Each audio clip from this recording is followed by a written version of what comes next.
You wanted the best. You've got the best podcast. The hottest podcast in the world. The Chris Voss Show, the preeminent podcast with guests so smart you may experience serious brain bleed. Get ready. Strap yourself in. Keep your hands, arms, and legs inside the vehicle at all times, because you're about to go on a monster education roller coaster with your brain. Now, here's your host, Chris Voss.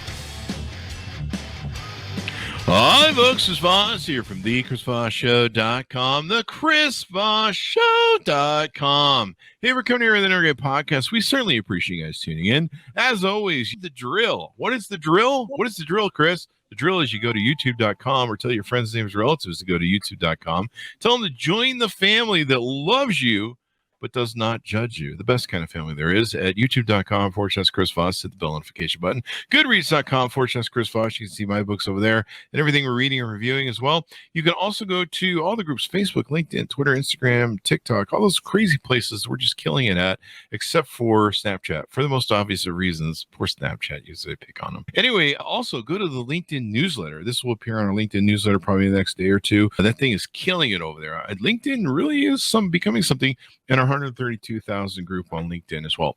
So we're excited to announce my new book is coming out. It's called Beacons of Leadership, Inspiring Lessons of Success in Business and Innovation. It's going to be coming out on October 5th, 2021. And I'm really excited for you to get a chance to read this book.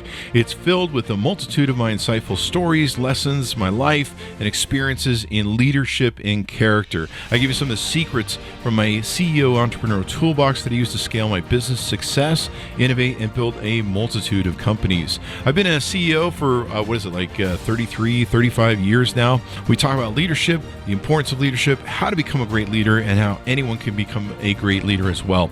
Or order the book wherever fine books are sold. Today, we have an amazing author on the show. I mean, just always, when don't we have amazing authors? I mean, well, sometimes it's just me talking to the mic, which is disappointing to everyone, of course. But today we don't have that. We have a brilliant author on the show. She is the author of the new book that just came out February 1st, 2022. I don't know why I decided to mock myself there. That's horrible. The new book, 2022, just came out. Black Joy, Stories of Resistance, Resilience, and Restoration. Tracey Michae'l Lewis-Giggetts is on the show with us today, and I am, of course, having a Monday, and my brain has gone to another world of whatever, and I'm still trying to find it. As a writer and educator, Tracey offers those who read her work and hear her speak an authentic experience, an opportunity to explore the intersection of culture, identity, and faith and spirituality at the deepest of levels. She is a professor of English. Clearly, she's going to smack my hands for all the bad English I have. And Black Studies at the Community College of Philadelphia, and founder of Heartspace, a healing community created to serve those who have experienced trauma of any kind through the use of storytelling and the arts. Welcome to the show, Tracey. How are you? I am well. How are you? I'm hanging in there. I don't know, man. It's been a weird Monday. Our guests I had on earlier, I don't know. I guess I spent too much time on the weekend getting out of the groove, but now I'm back in it. So welcome to the show. Congratulations on the new book. Tell us your plugs where people can find you, please, on the interwebs. Sure. They can reach me at www.traceymlewis.com. That's an entry point. I'm on Instagram at TMLGWriter. And Twitter at TM Lewis. There you go. So what motivated you want to write this book? Is it your first book? No, this is actually book number 18. Oh, good for you. Thank you. But this is actually, I've done a lot of work with independent presses. So this is like the first one that's kind of been with a major house. And the birth of this book really came from my own exploration. I was in the midst of grief, and I'd sat down with a therapist, and the therapist asked me, what does joy feel like? And I couldn't answer her. I didn't know. Who is this joy? Sorry. No, I love it. What does joy feel like in my body? Probably that's not a better way to reframe that. Yeah, but we'll leave that to your husband to figure out. So I took some time to really discover what that journey was. And as I was doing that, I also began to look at Black people and how we've been able to use joy and wield joy as a form of resistance, as a way to heal. And that's sort of where the book came from there. Awesome sauce. People go through a lot of trauma in their life, and especially like childhood trauma, and it can really affect you through your whole life. So this kind of helped you as you were going through that recovery experience of reconciling what you had gone through. Yes, definitely. Things had compiled. So I'd had a childhood trauma, childhood sexual abuse, but then I'd also had recently had some loss. I had a family member that was lost to racial violence about a year prior. And I was just spiraling, and my daughter was watching me grieve. And so the first step for me was just figuring out how to access joy in my body. I was really into like somatic and understanding, how our emotions show up.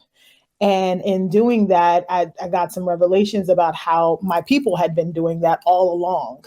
Yeah.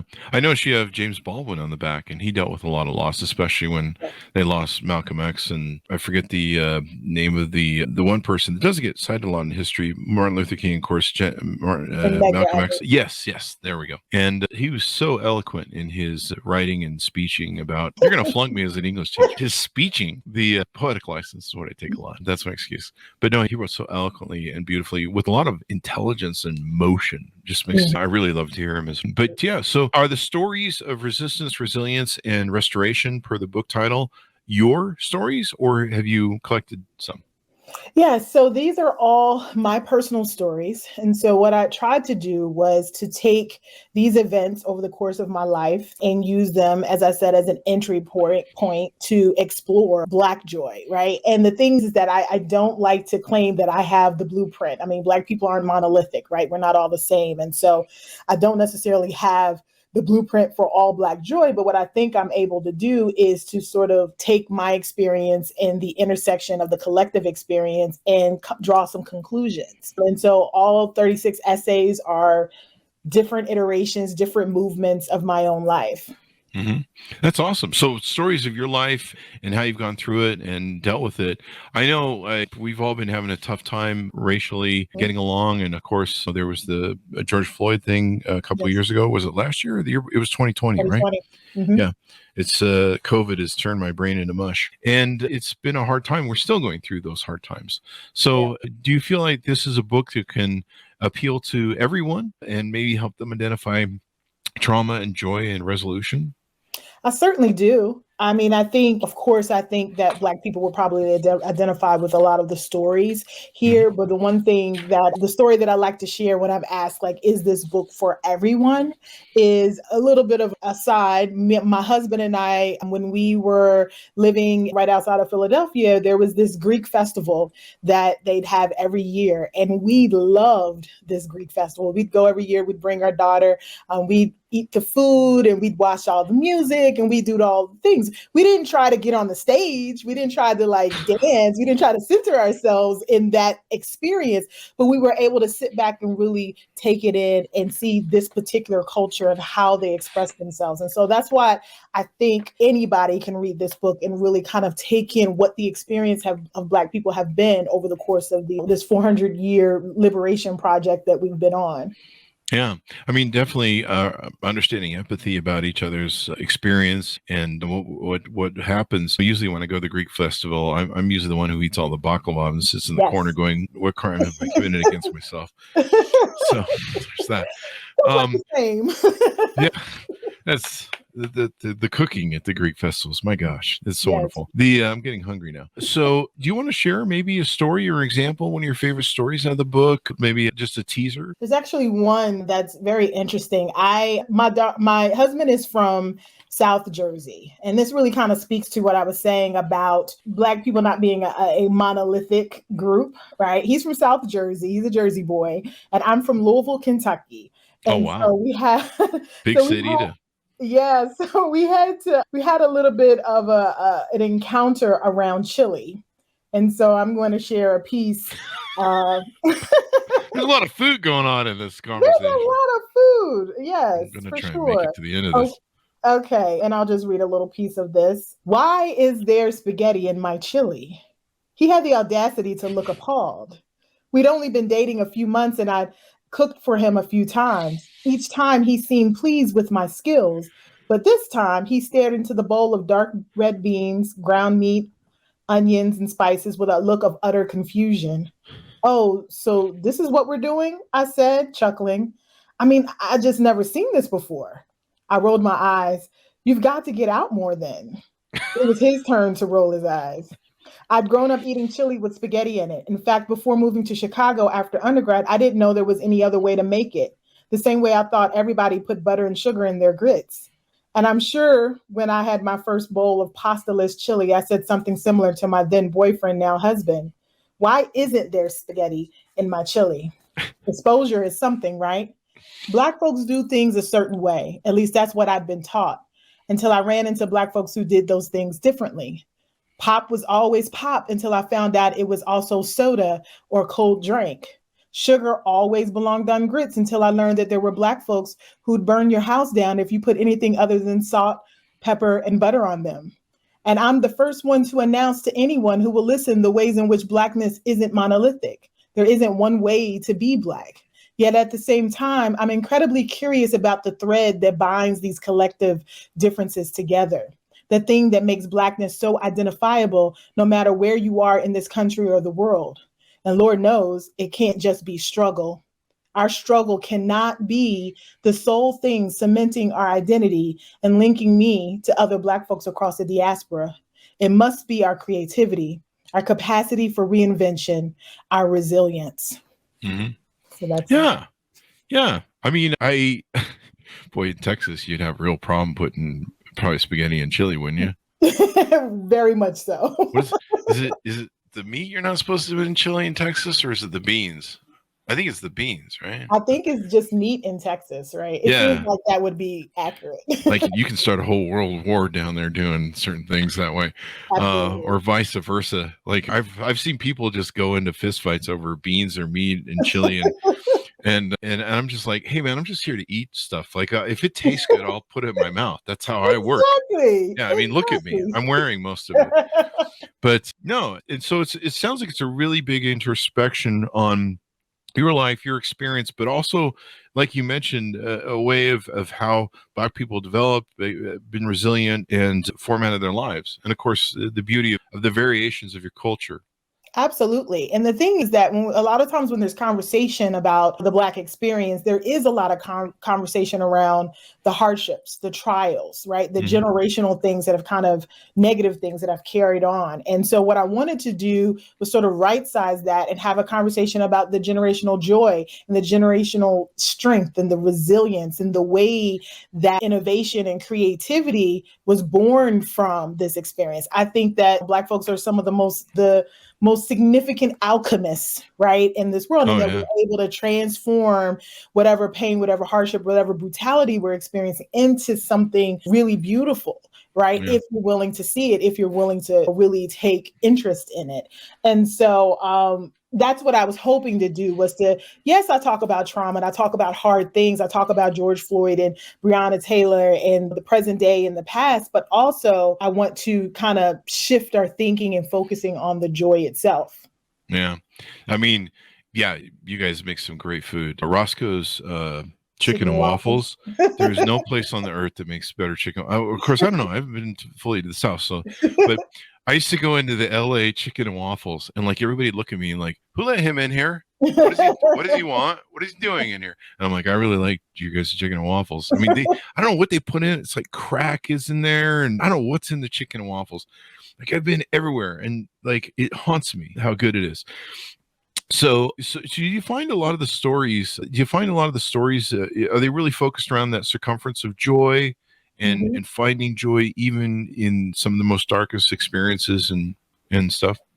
Yeah, I mean, one of the points that I make in the book is that we don't have to find joy, right? I think that's a thing that I think even universally, I think people think it's like, I work hard, I do my thing, right?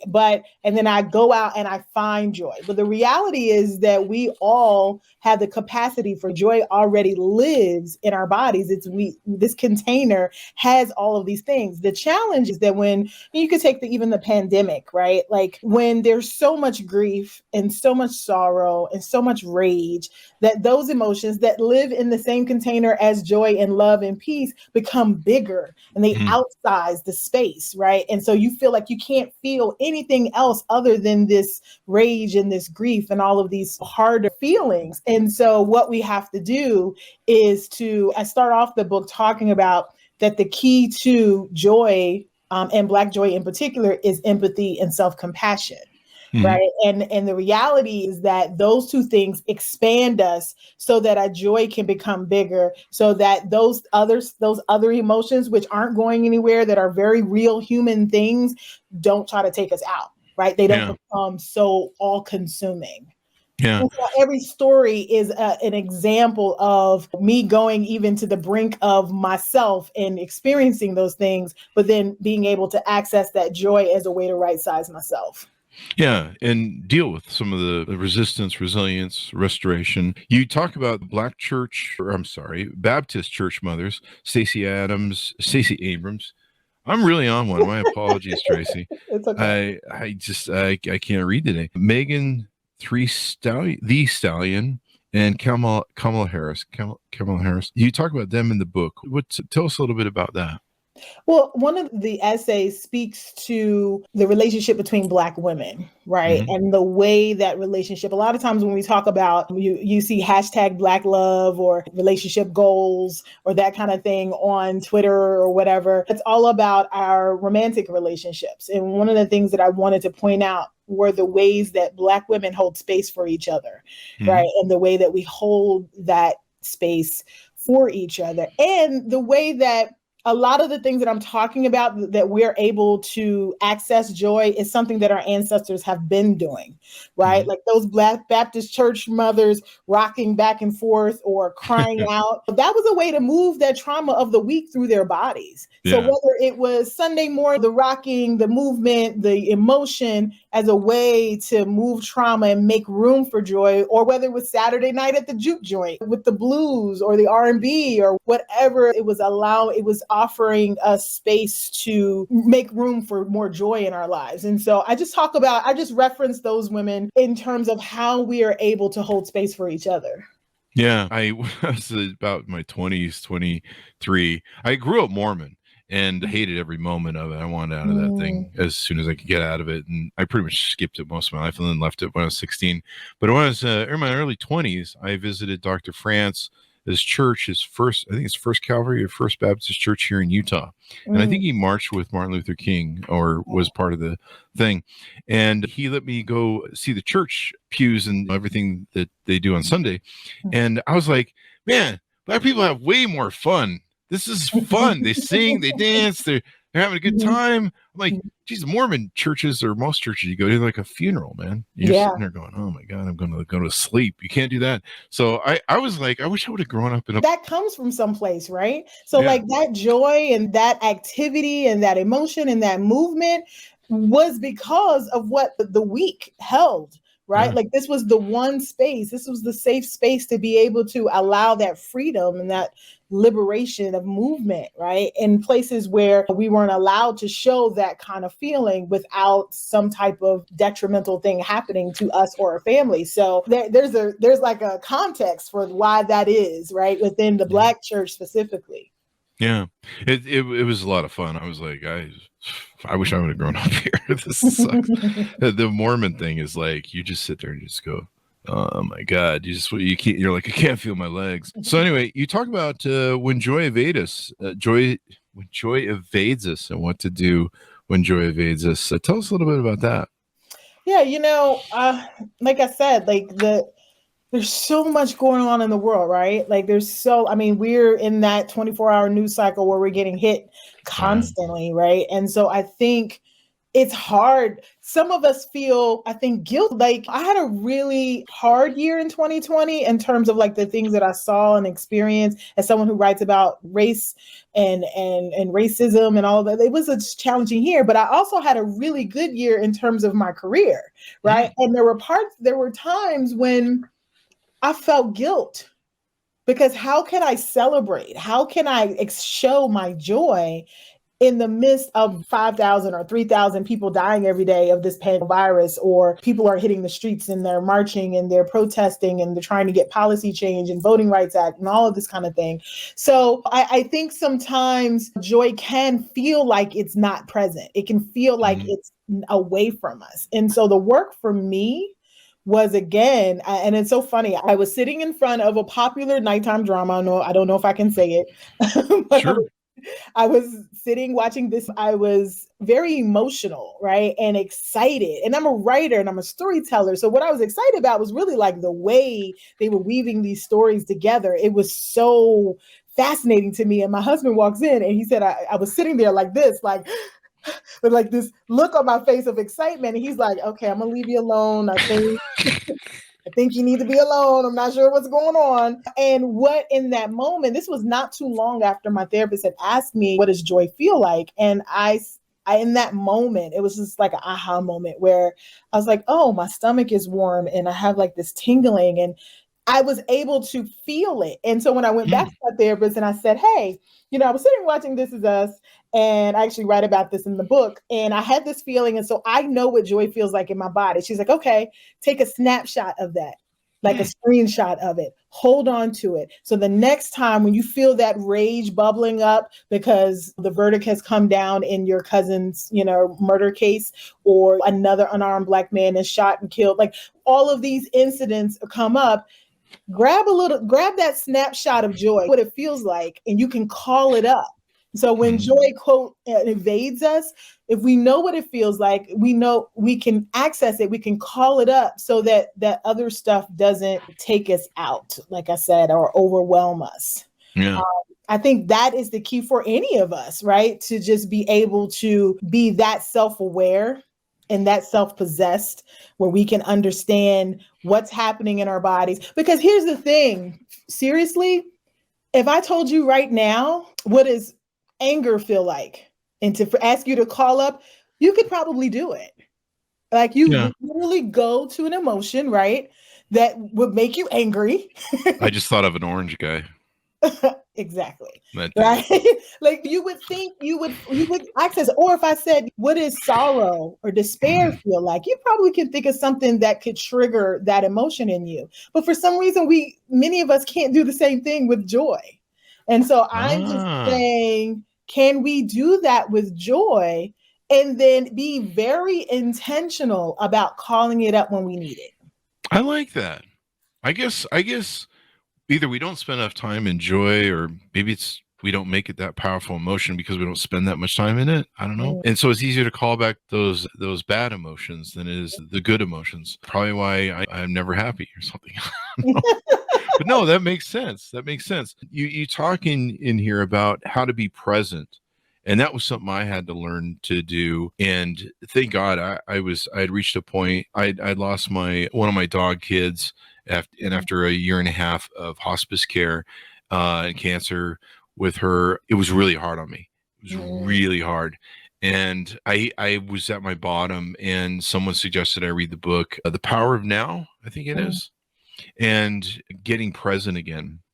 And I just wasn't present. I was like locked in this sort of this depression thing. So you talk about that and how to find presence. Do you want to touch on that at all?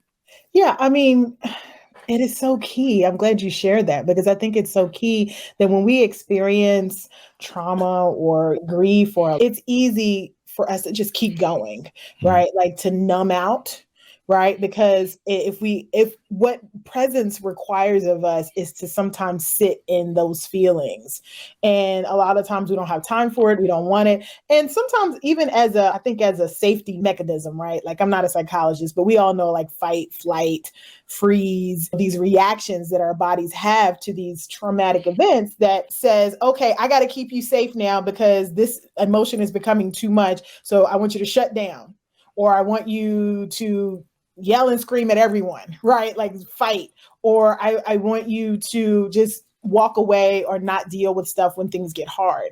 And so we all have our version of those reactions. And I think being present helps us to get to the other side so that we can access joy. right? But presence is hard. I mean, I don't deny it. It requires us to get still. And for me, what that looked like was in 2019, I had a severe health crisis, and I was pretty much on my back for 8 months. I had to take absence from teaching. I was sitting there on Netflix watching stand-up comedy, specials, couldn't do much of anything, right? But in that stillness, in that presence, I had to face myself, right? I had to sit in those feelings and realize what happens when you're present is you realize that there is another side. We don't want to touch that stuff because we think we're just going to be stuck there forever. It's going to hurt too much. It's too painful. I have to think about this person that I lost, and it's so hard. But there is another side, and then the other side is not great. It just means that it's another step in your healing. And so I try to touch on that throughout some of the essays in the book. So sometimes when you find yourself in different variations of depressive sort of moods, you need to try and find joy. Yeah. And that looks different for everybody. It might mean me taking a walk out here to the park with my daughter and getting on the swings with her. One of the things that I did in this book was I had to go and talk to 8-year-old Tracey. I had to have a conversation with 10-year-old and 15-year-old. There's a story in the book about me and my first love, right? And it was from 14 to 24, I had this infatuation with this guy. And I had to go and talk to 14-year-old Tracey because 46-year-old Tracey has a different lens, right? A different perspective. I've lived. I have a half century of memories, right, that I can tap into. But 14-year-old Tracey and 8-year-old Tracey didn't have access to that. And so I needed to go, and it's almost like a visualization. I'm not saying I actually time traveled. I'm saying but I needed to figure out what was going on with me at that time and tell 8-year-old Tracey and 14-year-old Tracey, I got this. I don't have to react in the same ways that today that 8-year-old Tracey would react because I got us. I got all the versions of myself. And so I think, it really, for me, in writing these pieces was finding all the moments of joy that I maybe did not see in the moment. I went through a cathartic experience in dealing with my childhood trauma where I went back and somewhere I went through one of the things, and I'm sure you maybe talked about this in the book or have some thoughts on this. One of the things that children have that have childhood trauma is they don't deal with being gaslit well, which was made the last 5 years for me very hard, especially 4 of them. And I don't respond to it well, or didn't respond to it well. And so I had to learn probably to find some sort of way out of it.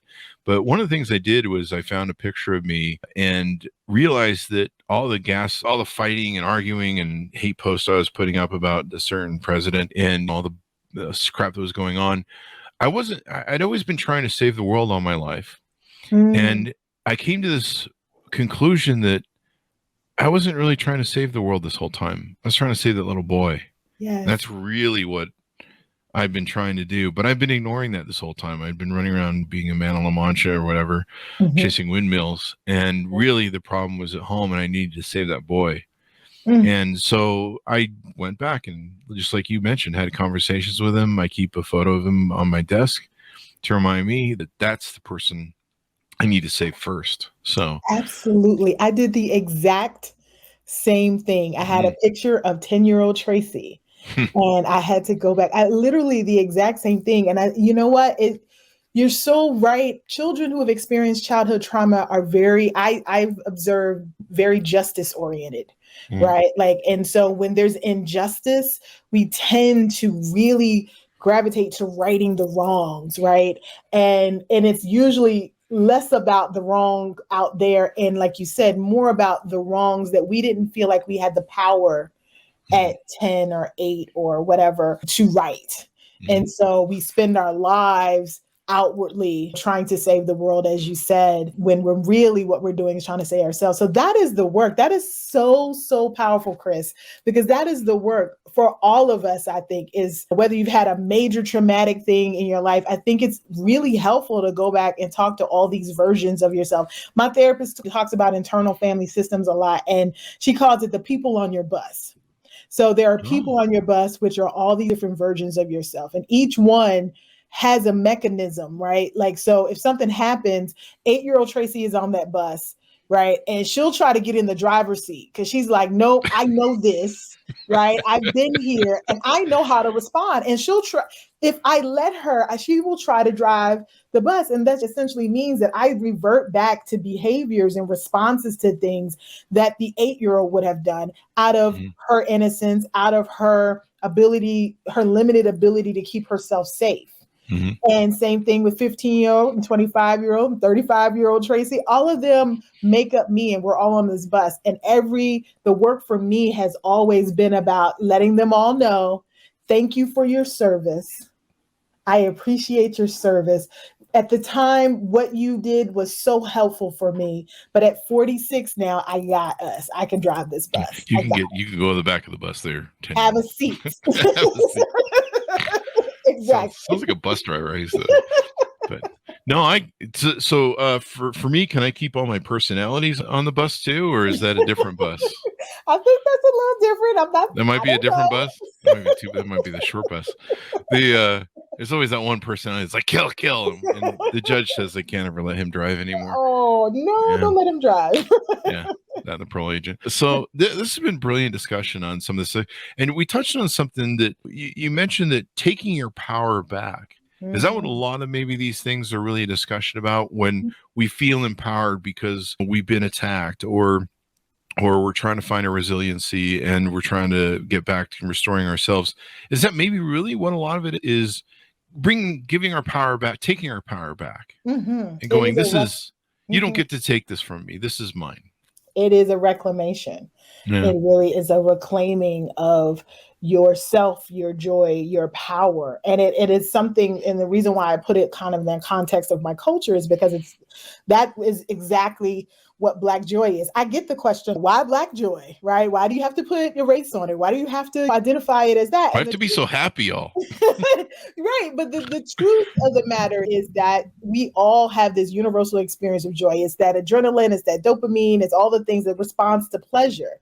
And Black joy is simply all of that within the context and the historical situation of this melanin, right? This skin, right? And all the things. And one of the biggest pieces is that we've been able to use that, right, as a way to be defiant, as you said, to reclaim our power, to say that no matter what you do, whether it's redlining or police brutality or enslavement or Jim Crow or not being able to get a business loan or whatever it is, no matter what you do, the one thing you will not be able to steal is our joy and and the creativity and the innovation that comes out of that joy. There's a challenge though, because we can't just stay with resistance. It has to be restoration. It has to be healing on the other side. Whether we solve the issue of race and racism in this country, we have to heal, right? And so Black joy is very specific in that realm. But we all have access to this universal experience of joy. The only thing is that the Black piece was taken out 400 years ago, right? So we have to name it so we can put it back into the universal experience that we all have access to. Yeah. That's really powerful. It made me think of something that, like, after my dog passed away, my dog child passed away, it took me about 3 years before I could look at her photos. And I'm a photographer, so I have like whole piles of photos, and I couldn't even go edit them or anything. And now I can go back and see them and be happy about them, and I can see the joy in it. So that was kind of the catharsis of my journey. And so I see how this applies and makes sense from a psychological You basis. made it to the other side. Yeah. And so now I can look at her and I can smile and I can be happy and go, what a great experience that was and stuff. But getting through that cathartic moment. So I'm glad you wrote this book so people can deal with this. And we learn so much from each other and our empathies and also our stories. Absolutely. Yeah. Anything more you want to tease out on the book before we go? I don't have anything else except to say that one of the things that I hope people really get from the book is that they are able to, if you get nothing else, begin your own joy journey, right? And maybe you know what joy feels like. You're very clear about that. The next step, I would argue is that, okay, so how are you being intentional on a day-to-day basis in recreating that joy, recreating that feeling? So is it, for me, it's not watching This Is Us every night, but it's whatever those things that I've identified as joyful and finding ways to schedule them so that we make sure that our lives are filled with these moments of joy. And sometimes they're tiny, teeny, teeny moments, right? Like you might realize that you get a kick out of taking a walk around the neighborhood. Like that really does something for you, or whatever it is. Like it could be something big, but it doesn't have to be big. It doesn't have to be, let's go to Six Flags and let's ride the roller coaster, right?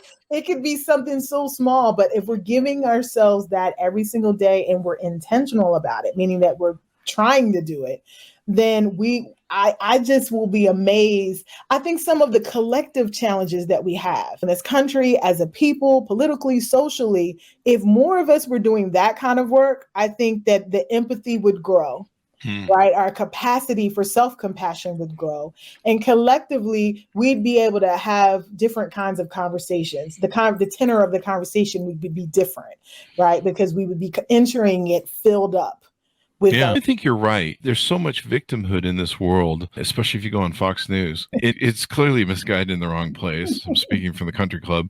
I'm just like, seriously, what are you guys complaining? And if we instead operated for more joy and stuff, maybe that would make things a lot better. I need to go around the house. You give me this idea. I go around the house and put little joy stickers everywhere. Like, find joy. I love that. Yeah. Maybe you could make like little magnetic stickers. It could be part of your merch program for your book or something. Great idea. That'd be cool. Because we need to focus on that. Because a lot of times we just don't. Bad things happen. You get the bad email, like you mentioned earlier, and the bad news, and you're just like, oh boy. I saw someone write something the other day on Twitter that made me realize what I was doing. And they said, "Are you?" Because of the Ukraine war, they go, "Are you doom scrolling right now through social media?" And I'm like, oh, crap, I am. But I mean, there's some validity in staring at the face of it, understanding what's going on, and trying to come up with ways to stop human suffering. But sometimes it can get a little deep. Yeah, sometimes it can consume you, and you're like, where did that day go? So, and you know what? Maybe joy looks like, you know what? I'm going to doom scroll for 30 minutes and that's it. Like putting controls on the things that could cause us to spiral. Because I do think, as much as we love social media, it's also entirely possible that it's kind of making those other big emotions bigger, right? The rage and the sorrow and the despair gets bigger and bigger. The grief gets bigger, and it's edging out joy and peace and love and all those other things. Yeah. I know a lot of my friends I guess a lot of people have done this, have been sending money, have been ordering B&Bs in Ukraine to help people. And they've been finding some joy in that from all the doom scrolling. So that's pretty good. So give us your plugs one more time so people can find you on the interwebs, please. So on my webpage is Tracey M. Lewis, LEWIS.com. You can find me on Instagram at TMLG Writer and on Twitter at TM Lewis. Thank you very much, Tracey, for coming on the show. Thank you for having me. Are you going to flunk me in English? I am not going to flunk you. I am on leave this semester. I'm not teaching anything. Thank you very much for coming on and sharing a wonderful story with us. I think a lot of people were really excited to hear it. And once we put this on the podcast, people will really enjoy it. Black Joy, Stories of Resistance, Resilience, and Restoration just came out February 1st, 2022. Go and order up wherever fine books are sold. Remember, only go to those fine bookstores, because those alleyway bookstores, you might get robbed or stabbed. You never know. Or both. Really. I mean, that's a Friday for me. Anyway, guys, thanks for tuning in. Go to youtube.com/Chris Voss. Hit the bell notification button. Goodreads, /Chris Voss. All those groups on Facebook, LinkedIn, Twitter, all those different crazy places we are. Be good to each other. Stay safe. And we'll see you guys next time.